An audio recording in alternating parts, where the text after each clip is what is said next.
मोहनदास करमचंद गांधी और डॉक्टर भीमराव अंबेडकर दोनों ही महान थे। दोनों मौजूदा भारत की विकास यात्रा में उनका जो योगदान है वो भुलाया नहीं जा सकता। देश की आज़ादी और उसके बाद के दिनों में दोनों ने अपनी अपनी महत्वपूर्ण भूमिका निभाई है। अंबेडकर ने जहां भारत का संविधान लिखा तो गांधी के अहिंसक आंदोलन के आगे अंग्रेजी सरकार और उनके तमाम अफसर पनाह मांगते थे। गांधी ने एक नहीं अनेक बार अपने शांतिपूर्ण आंदोलन से अंग्रेजी सरकार को झुकने पर विवश कर दिया। लेकिन क्या आपको ये बात पता है कि गांधी जी और डॉक्टर भीमराव अंबेडकर कि कई सारे मुद्दों पर असहमति होती थी। एक बार आपको ये भी बता दें कि उन्होंने डॉक्टर अंबेडकर के खिलाफ पुणे की एक जेल में अनशन भी शुरू कर दिया था। उसके प्रतिफल के रूप में निकल कर आया पूना सिंध, जिसकी छाया आज भी किसी न किसी रूप में देखने को मिलती है। अगर ये सिंध नहीं होता तो देश का मौजूदा स्वरूप ऐसा देखने को नहीं मिलता। शायद हालात खराब हो गए होते या फिर कुछ अच्छा भी देखने को नहीं मिल सकता था। महात्मा गांधी को आशंका थी कि इससे देश में आपसी वैमनस्यता बढ़ेगी, समाज के लोग खुद को अलग अलग महसूस करेंगे। उन्हें ये भी आशंका थी कि अगर डॉक्टर अंबेडकर की मांग पर बनाई गई अंग्रेजों की व्यवस्था को नहीं बदला गया तो भारत आज़ाद भले हो जाए लेकिन कोई और तरीके, कई और संघर्ष देश के अंदर देखने को मिल सकते हैं।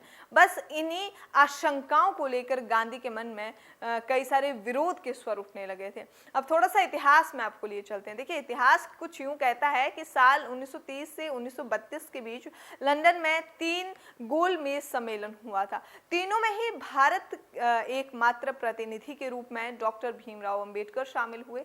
दूसरे सम्मेलन के दौरान विचार विमर्श के दौरान डॉक्टर अंबेडकर के सुझावों पर अमल करते हुए ब्रिटिश प्रधानमंत्री रेमजे पुरस्कृत घोषणा उन्हें दी गई, पुरस्कार देने की घोषणा की गई।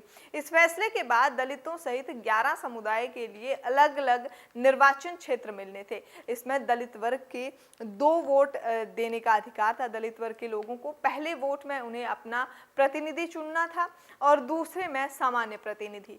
इस तरह तय हुआ कि दलितों का चुनाव केवल दलित वोट से ही होगा। अब इस फैसले की जानकारी होते ही गांधी जी बहुत ज्यादा आहत हुए।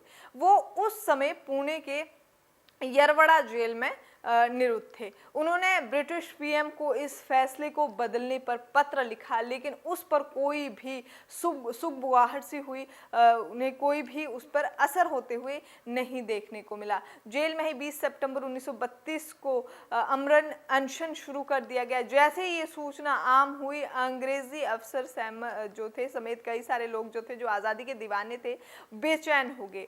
इस सब की कुशलता जो थी, सब गांधी की कुशलता को लेकर चिंतित हो गए थे, क्योंकि उनकी हालत को लेकर चिंतित हो गए थे। उस जमाने में वो तमाम असहमतियों के बावजूद आज़ादी आंदोलन की अगुवाई कर रहे थे। कई लोगों ने डॉक्टर अंबेडकर से इस मसले पर बात की, वो मानने को तैयार नहीं थे। फिर मशहूर वकील तेज बहादुर, डॉक्टर राजेंद्र प्रसाद और मदन मोहन मालवीय सक्रिय हुए और लगातार 4 दिन के अनशन के बाद डॉक्टर अंबेडकर कुछ शर्तों के साथ माने और 24 सितंबर 1932 को पूना सिंध के रूप में दलित समुदाय के लिए एक नई व्यवस्था ने जन्म लिया, जिसमें ब्रिटिश सरकार की ओर से घोषित व्यवस्था को बदलते हुए नई व्यवस्था लागू करने पर सहमति बनाई गई। इस समझौते पर डॉक्टर अंबेडकर और मदन मोहन मालवीय ने दस्तखत भी किए थे। तय हुआ कि संयुक्त निर्वाचन व्यवस्था में ही दलितों के लिए स्थान आरक्षित किया जाएगा। कहा यह भी जाता है कि इस समझौते को अंग्रेज सरकार की मंजूरी भी चाहिए थी, जो 2 दिन बाद मिली, और फिर गांधी जी अपना जो उनका अनशन था उसे, जिसमें वो आराम नहीं कर रहे थे, आमरण अनशन था, उसे समाप्त किया गया। अब इस तरह अंग्रेजों की बनाई हुई व्यवस्था वापस हुई। गांधी का आंदोलन सफल हुआ। इसका दलित समुदाय को लाभ भी मिला। पहले उनके पास 71 आरक्षित सीटें थी। पूना सिंध के बाद इनकी संख्या जो थी 148 कर दी गई। दलितों की शिक्षा के लिए अनुदान की व्यवस्था की गई। सरकारी नौकरियों में बिना किसी भेदभाव दलित वर्ग की भर्ती पर सहमति भी बनाई गई। समझौते पर दस्तखत के बावजूद डॉक्टर अंबेडकर इससे सहमत नहीं थे। उन्होंने इसे दलित समुदाय को राजनीतिक अधिकारों से वंचित करने और उनकी अपनी ही मांग से पीछे हटने के लिए कहा गया कि ये पूरा नाटक जो था ये गांधी जी द्वारा रचा गया। उन्होंने पूरे इस घटनाक्रम को नाटक का नाम दे दिया। साल 1942 में डॉक्टर अंबेडकर ने इस समझौते को मानने से साफ इनकार कर दिया।